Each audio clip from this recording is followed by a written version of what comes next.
Hello everybody. आज हम discuss करेंगे MSOE 3 का एक इम्पोर्टेंट क्वेश्चन। इसका PDF का लिंक मैं डिस्क्रिप्शन में दे दूँगी। Question is what is non renunciation discuss with reference to auspiciousness and purity.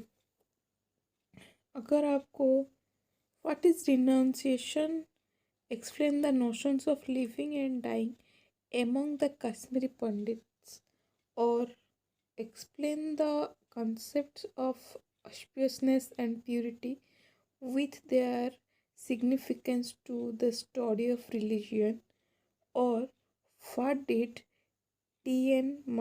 Madan mean by non-renunciation, discuss, or describe the notion of asceticism and eroticism.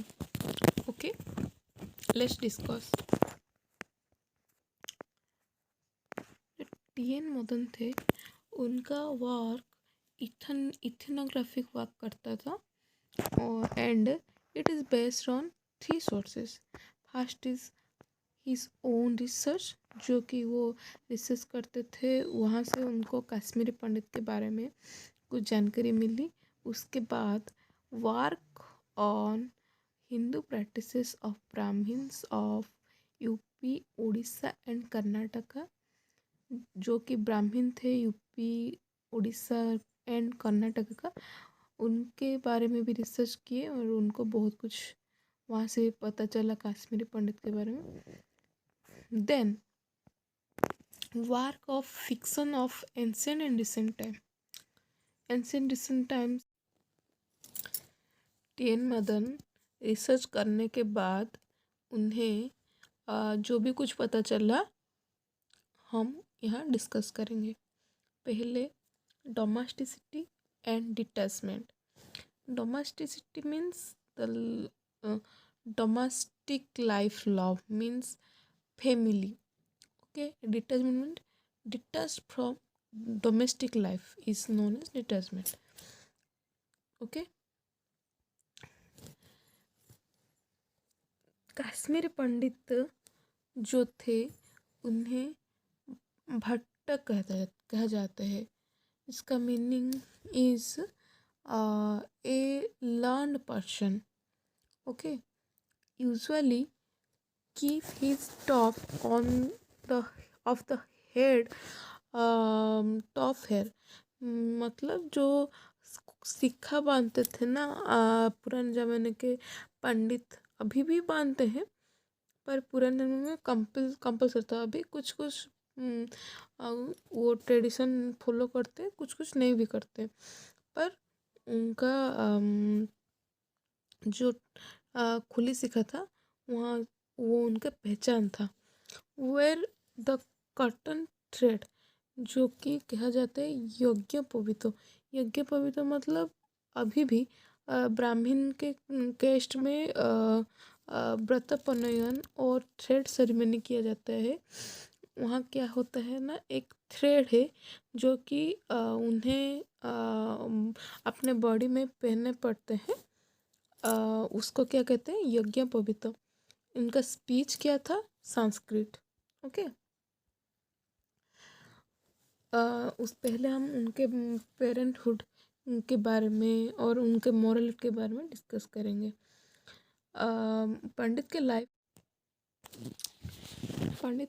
में जो कि parenthood है वो इम्पोर्टेंट रोल प्ले करता है।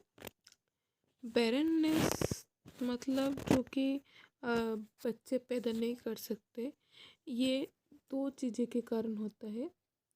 ये तो पहले कर्मा के लिए होता है, पर 2 चीज़ों के लिए होता है। पहला है physical deficiency, another one is course of the people endowed with supernatural power, means जो कि पिछले जन्म में स्थापित हो और कोई बुरा कर्म किए हो, उसके लिए भी होता है। Male seeds contain all nutrients and enter vital requirement. Female seeds mother menstrual blood acts as the soil for the growth of this seeds. मतलब क्या है कि मेल सीड में जो भी ऑल न्यूट्रिएंट्स है जो कि एक बच्चे को पैदा कर सकते हैं, और मदर मेंस्ट्रुअल ब्लड उसे उसके ऊपर सॉइल की तरह काम करते हैं। सॉइल हो तो तभी तो सीड उगलेगा ना, इसीलिए। उसके बाद वो डिस्कस किए हैं कि पेरेंट और चिल्ड्रेन के बीच एक रिलेशनशिप होता है, वो धर्म के हेतु होता है। मदर के पास डिवाइन पावर होता है जो कि कश्मीर पंडित बिलीव करते हैं, और फादर के पास मोरल्स एंड मेटेरियलिस्टिक पावर होता है। मतलब वो जो भी कुछ चाहिए होता है बच्चे को, वो फादर पूरा पिता उसके पूरा करते हैं, और मदर को हम माँ देवी माँ के समान देखते हैं। वहाँ यहाँ ये चीज़ मेंशन किया गया है। उसके बाद concept of Bhattil. It is largely centered in domestic life. Pandits focus on inner self, not physical self, as they believe that physical self or body is fragile and will be destroyed certainly, but the atma or the inner self can be destroyed. मतलब वो हमारे अंतरात्मा को believe करते थे, physical body, physical self और body part को वो नहीं कंसिडर करते थे। मतलब सूरत को कंसिडर नहीं करते थे, सीरत को कंसिडर करते थे। जो भी इनर है हमारे, जो कि आत्मा कहते हैं, वो साफ होनी चाहिए। फिजिकल बॉडी के कुछ भी नीड नहीं है यहाँ पे। अम, कब अगर बॉडी एंड और हमारे जो इनर सेल्फ जो कि हम आत्मा कहते हैं, वह अगर ठीक हो ना, तो वो हमें धर्म के मार्ग में ले जाता है।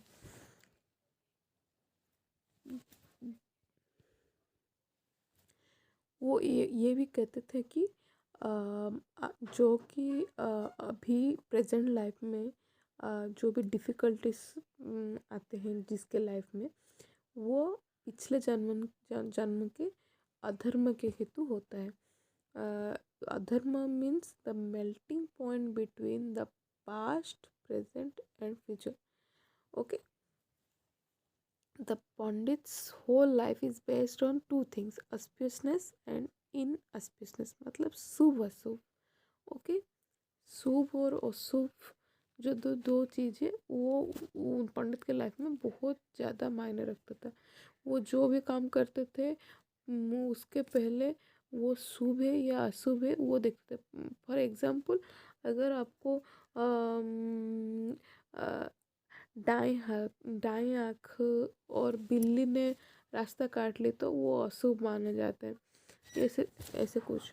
Okay, then Pandits are supposed to accept all misfortunes joyfully and should be ready to surrender oneself to God। वो जो भी करते थे वो कहते थे कि हमें भगवान को हमें समर्पित कर देना चाहिए। मतलब ये नहीं कि हम अपने खुद को मार देंगे और कुछ। हाँ, इसका मतलब ये है कि हम भगवान को ही याद करना चाहिए, भगवान के मार्ग में ही चलना चाहिए। डोमेस्टिक लाइफ में 3 फायर है। पहले है the fire in the heart, मतलब फूड प्रिपेयर करने के लिए जो फायर यूज़ करते हैं वो। उसके बाद है the fire lead periodically to perform rituals वगैरह करने में हम जो यज्ञ होता है वहाँ पर भी हम फायर का यूज़ करते हैं, उसको मेंशन किया गया है। उसके बाद है the fire of the body. हमारे बॉडी जो कि इनर सेल्फ है, वहाँ भी एक फायर होनी चाहिए जो कि हमें हर वक्त हमें सतमार्ग में चलना सिखाते हैं और जो कि कहते हैं दृढ़ संकल्प होना चाहिए। उसके बाद है लाइफ साइकिल रिचुअल्स। यहाँ पर वो हमारे जो भी बर्थ से डेथ तक जो भी रिचुअल्स होते हैं उसके बारे में डिस्कस किया गया है। फर्स्ट है चाइल्डहुड रिचुअल्स। जो कि चाइल्डहुड रिचुअल्स में प्यूरिफिकेशन होता है, जो कि 11th day of birth of the baby होता है। उसके बाद होता है अन्नप्राशन। फास्ट सॉलिड मिल्क फीडिंग जो होता है वहाँ उसको हम अन्नप्राशन कहते हैं। उसके बाद जरा कसाई, जो कि बच्चे का पहले मुंडन होता है उसे कहते हैं जरा कसाई। उसके बाद यज्ञोपवीत, जो कि अभी भी ब्राह्मण रिचुअल्स फॉलो करते आ रहे हैं, जो कि थ्रेड सेरेमनी कहे जाते हैं। वहाँ पर वो एक कॉटन थ्रेड को अपने बॉडी में धारण करते हैं। ओके।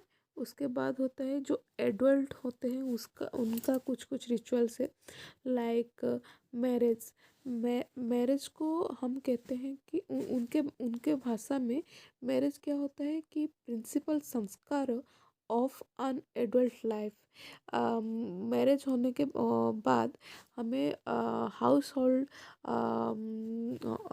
होल्ड जो कि घर गृहस्थ का दायित्व होता है वो बढ़ जाता है।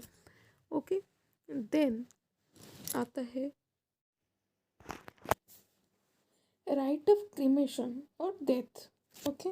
देन नित्य कर्म मतलब हम हमारे एवरीडे लाइफ में जो भी कुछ करते हैं उसे हम क्या कहते हैं, नित्य कर्म।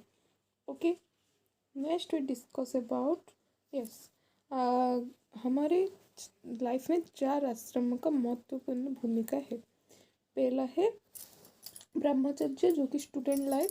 उसके बाद गृहस्थ आश्रम, जो कि हम अपने परिवार मैरिज करके अपना परिवार बसाते हैं। उसके बाद वानप्रस्थ आश्रम। देन है संन्यास। तो संन्यास को वो नहीं मानते थे, गृहस्थ आश्रम को मानते थे। Okay. Then concepts of auspiciousness and purity. Okay. Auspiciousness मतलब प्यूरिटी है, और प्यूरिटी का मतलब नोशन ऑफ शुभ। Okay. It's a temporal event. Okay. there are several soup months and soup days in a month, like marriage, birth of a son, etc.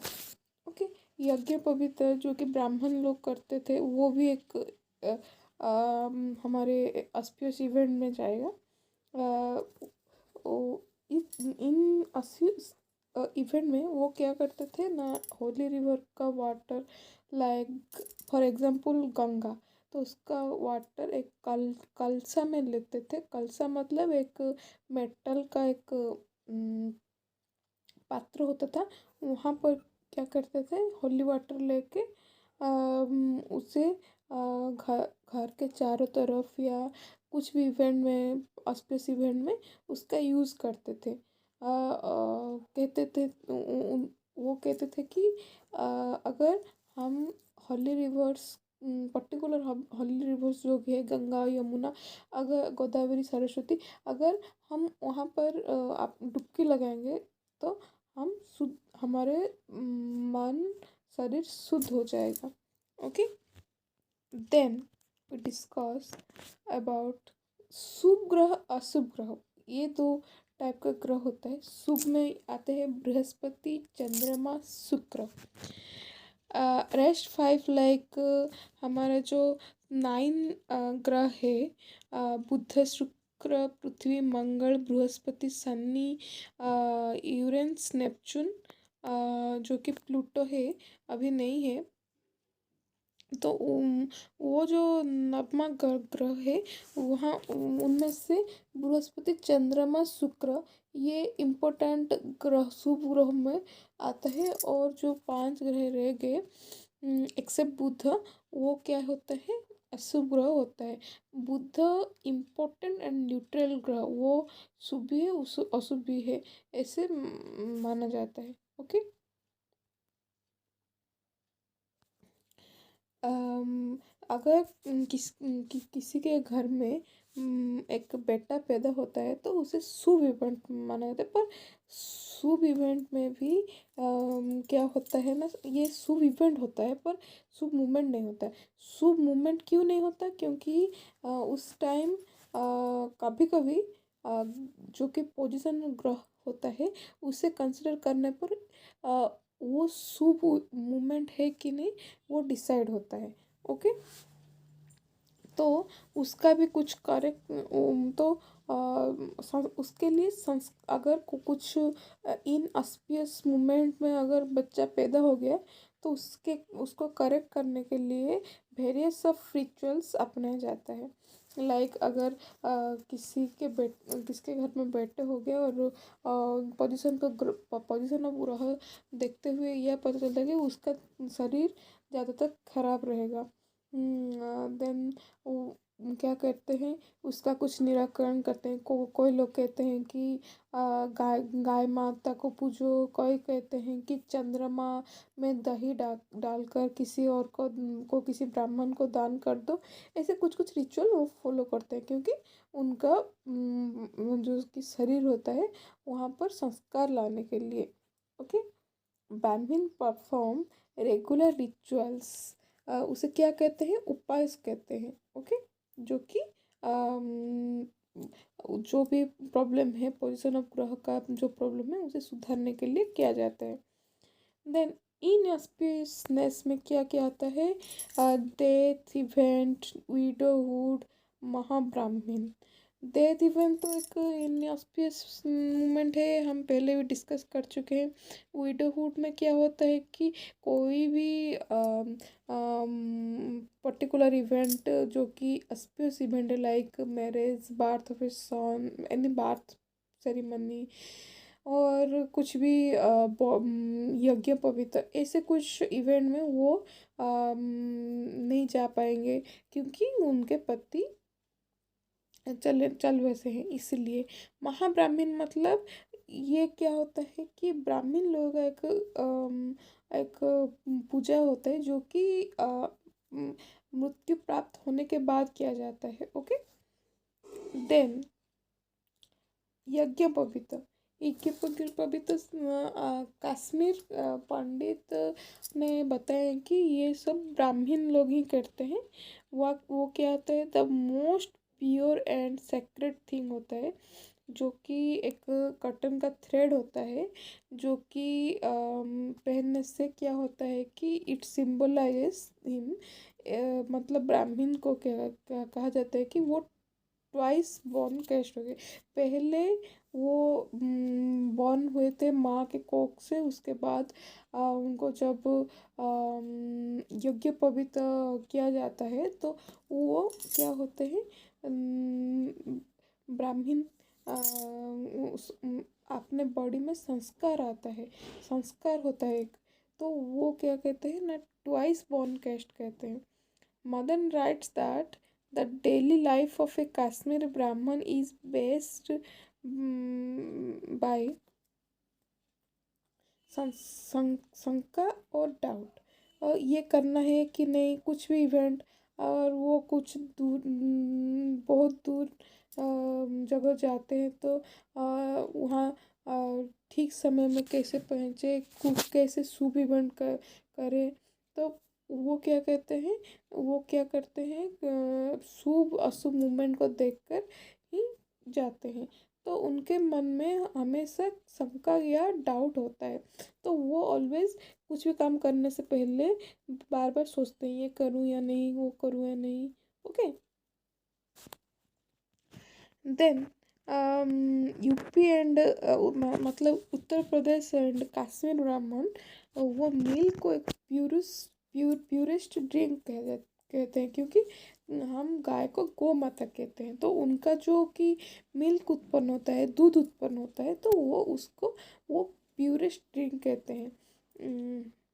Then notion of एस्थेटिज्म और eroticism. Okay, वो जो भी इसे describe करने के लिए 3 novels लिखा गया है। पहला है चित्रलेखा, जो कि भगवती चरण वर्मा ने वर्मा से लिखा गया है। उसके बाद कर्नाटिक नोवेल, जो कि नेम है संस्कार, उसे पहले कर्नाटक भाषा में लिखा गया था, जो कि राइटर है UR अनंत मूर्ति। उसके बाद उसे इंग्लिश में ट्रांसलेट किया गया था, जिसका राइटर का नाम है AK रामानुजन। उसके बाद होता है मराठी नोवेल। मराठी नोवेल का नाम क्या है? ययाति। ओके, उसको किसने लिखा था? विष्णु संग्राम। ओके, विष्णु संग्राम खांडेकर।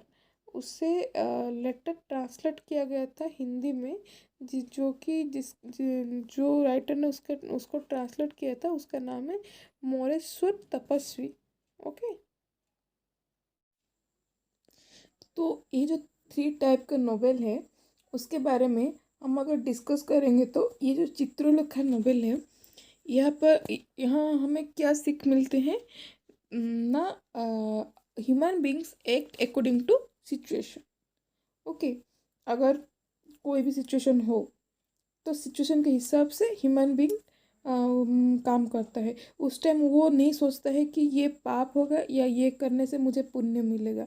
ओके, अगर आपको क्वेश्चन आएगा तो describe the notion of aestheticism and eroticism. मतलब एस्थेटिज्म मीन्स वैराग्य भाव, eroticism means sexual desire. Okay, अगर ये क्वेश्चन आएगा तो आपको ये 3 नोवेल का स्टोरी है, जो कि इग्नो के बुक में आपको मिल जाएगा, तो उसे पढ़ लेना। अभी तो स्टोरी में बोलूँगी तो बहुत लंबी वीडियो जाएगा। आप 1 मिनट उससे रीड कर देना, नॉर्मल आपको याद आ जाएगा। आप समझ भी पाओगे। हमारे इग्नो के बुक में ये मेंशन है। ओके, यूनिट 10 का ब्लॉक 3 यूनिट 10। ओके, तो यहाँ से कंक्लूजन ये मिलता है, अगर आपको क्वेश्चन 10 मदन मदन का सिंपल क्वेश्चन आएगा, जैसे कि ये रहा, ये सब रहा, तो आपको आंसर सेम लिखना है। मत स्टोरी नहीं लिखना है, और राइटिंग आर्टिकल थोड़ा लंबी भी नहीं करना है, सिंपल ये लिख लेना है। पर अगर describe the notion of aestheticism and eroticism ये क्वेश्चन आएगा तो आपको स्टोरी लिखना है। ओके, नॉर्मल इंट्रोडक्शन दे देना है, उसके बाद स्टोरी लिखना है।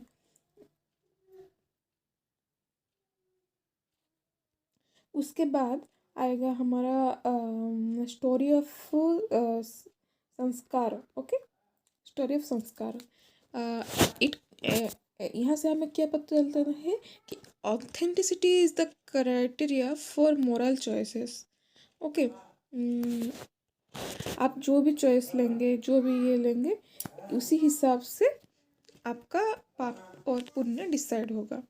ओके, ये आपके चॉइसेस ऊपर डिपेंड करता है। अगर आप अच्छे कर्म करेंगे तो आपको आपको पाप पुण्य मिलेगा, और अगर बुरा कर्म करोगे तो आपको पाप मिलेगा। Okay, story of यजाति। ये स्टोरी से हमें क्या पता चलता है कि ये दो जो संस्कार यजाति है, ये दोनों एक ही टाइप का है। अगर हमारे जो मोरल चॉइसेस है, ये ड्वेल इन नेचर होता है, अच्छे या बुरा कर्म, ऐसे दो टाइप का होता है। वो डिसाइड करता है आप पाप कर रहे हैं या पुण्य कर रहे हैं। उसके बाद आता है लिविंग एंड डाइंग नेचर। वहाँ से आपको क्या पता चलता है कि as per Hinduism death is a divine wish, जातस्य ही ध्रुवम मृत्यु। ओके, मतलब जो हमारे संसार में जन्म लेता है उसका मृत्यु सुनिश्चित है, जो कि हमारे हाथ में नहीं है, कि भगवान के हाथ में नहीं है। भगवान जो चाहते हैं वो ही होता है, उनके माध्यम से ही हम पैदा होते हैं, मृत्यु भी प्राप्त करते हैं। In Kashmir death is a family affair. Okay, good life is attained only after death. कैसे होता है, अगर आप अच्छे कर्म करेंगे तो आपको स्वर्ग प्राप्ति होगा, बुरे कर्म करेंगे तो आपको नर्क प्राप्ति होगी। जो कहते हैं ना, इसे कश्मीर पंडित ने पंडितों के दिमाग में ये चीज़ है कि आप अच्छे कर्म करोगे तो आपको अच्छे मृत्यु के बाद आप अच्छे लोक गमन करेंगे। The good death, good place, good time, good physical condition at the time of death. मतलब आप कैसे जानते हैं कि एक ये गुड डेथ है कि अच्छे प्लेस में, अगर आप देखते होंगे कभी कभी आपको ये न्यूज़ में मिलेगा कि आप किसी और से सुनेंगे कि एक मंदिर जा रहा था एक आदमी, मंदिर के आरती के समय एक आदमी को हार्ट अटैक आ गया, वो वहीं पर चल बसा। तो ये क्या हुआ कि वो गुड प्लेस में, गुड टाइम में, अच्छे कंडीशन में। उसके बाद आता है बैड डेथ। बुरे कर्म करोगे तो आप आपका डेथ उसी प्रकार होगा। तो हमारे हिंदुइज्म में ये कहा जाता है कि 7 रिपू होता है, 6 एनिमीज। अगर हम उसे अपनाएंगे तो हमें बुरा क्या क्या कहा जाएगा। वो 7 रिपू क्या क्या है? काम, क्रोध, लोभ, मद, मोह, माश्चर्य। ओके, ये जो 6 रिपू है, काम, क्रोध, लोभ, मद, मोह, माश्चर्य। ओके, इसे हम त्याग करना है हमें। तो अब हमें अच्छे इंसान कह जाएगा, हम दुनिया में अच्छे इंसान के रूप में परिचित होंगे और हमें गुड डेथ होगा। ओके, हम प्रलय is the collective death of Pandits. Okay, Kashmir Pandit ने ये भी कहा है कि God is the supreme power who can give birth and take it back. जो कि मैंने पहले कह चुकी हूँ कि जातक से है ध्रुव मृत्यु। ओके, डेथ के बाद जो कि हिंदू हिंदू है, ब्राह्मण है, वहाँ क्या होता है, कुछ कुछ रिचुअल भी करा जाता है। ओके, लाइक क्या होता है कि जिसके घर में भी डेथ हुआ होगा, उसके आस पड़ोस क्या उनका जो स्मशान में सब नहीं ले जाने तक वो खाना नहीं खाते। ओके, ऐसे कुछ कुछ बहुत सारे रिचुअल्स होते हैं। ओके, उनका पुत्र ही उनको पिंड देगा, उनको अग्नि प्रदान करेगा। ओके, ऐसे कुछ उसके बाद ब्रह्म हत्या के बारे में भी कुछ लिखना है। ब्राह्मण को अगर आप मार दोगे तो उनको क्या कहे, वो जो दोषी को क्या कहा जाएगा ना, वो ब्रह्म हत्या कर दिया, ऐसे कहा जाएगा। ओके, जैसे कि जन्म वैसे भी मृत्यु, ये दो जो कि पल है उसे क्या कहा जाता है ना, it is the important part of life cycle. उसके बाद क्या होता है, फिर से पुनर्जन्म होता है। अगर आप अच्छे कर्म करोगे, पुण्य ही पुण्य करोगे तो आपको पुनर्जन्म नहीं लेना पड़ेगा, आप भगवान के निकट समर्पित हो जाएंगे। ये रहा इस लॉन्ग क्वेश्चन का पूरा आंसर। मैं पहले भी कह चुकी हूँ, मेरा हिंदी इतना भी अच्छा नहीं है, पर मैं कोशिश करती हूँ कि आप कैसे ये पूरा टॉपिक को समझ पाएंगे। मैं अपने ओन मदर टंग लैंग्वेज में कंफर्टेबल हूँ, लेकिन मैं इस वीडियो इसीलिए बनाती हूँ कि मेरा भी